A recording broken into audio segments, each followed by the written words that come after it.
क्या आपके खाते में मिनिमम बैलेंस का चार्ज कट रहा है? तो फिर ये वीडियो पूरा देखें और फालतू का चार्ज देने से बचें। तो बात करते हैं 2023 में बैंक ऑफ बड़ौदा में लगने वाले मिनिमम बैलेंस चार्ज के नियम के बारे में। पहले ये देख लो कि कितना एवरेज बैलेंस जरूरी है। उसके बाद हम देखेंगे कि यदि खाते में बैलेंस मेंटेन नहीं हुआ हो तो चार्ज कब और कितना लगता है। तो देखो, बैंक शाखा के एरिया के हिसाब से शाखा की 3 कैटेगरी होती हैं। जैसे आप स्क्रीन पर भी देख रहे हैं, आपका खाता कौन सी ब्रांच में है, इस आधार पर मिनिमम बैलेंस चार्ज निर्धारित किया जाता है।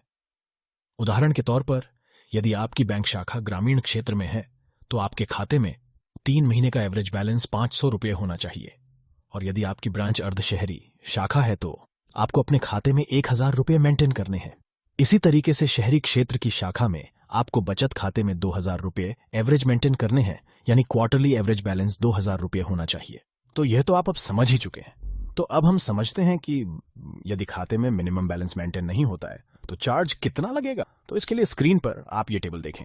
जैसे सेविंग अकाउंट रूरल ब्रांच में है तो एवरेज बैलेंस 500 रुपये होना चाहिए। खाते में एवरेज बैलेंस यदि मेंटेन नहीं होता है तो इस चार्ट के हिसाब से चार्ज लगता है। जैसे आपका खाते का बैलेंस बिल्कुल जीरो है तो 125 रुपये प्लस जीएसटी चार्ज लगेगा। इसी तरीके से यदि खाते में बैलेंस 250 रुपये से ऊपर मेंटेन हो रहा है तो आधा चार्ज यानी 62 रुपये प्लस जीएसटी लगेगा।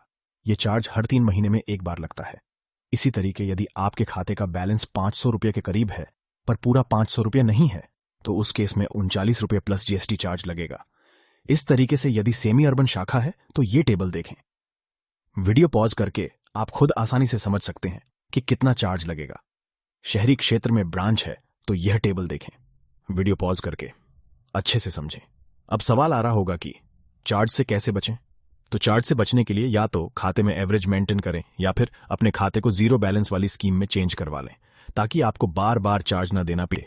दोस्तों, आपको बता दें कि हमने बैंक ऑफ बड़ौदा से संबंधित 150 से भी ज्यादा वीडियो बना रखे हैं। यदि आपका बैंक ऑफ बड़ौदा में खाता है तो आज ही डिजिटल बैंकिंग इंडिया चैनल को सब्सक्राइब करें।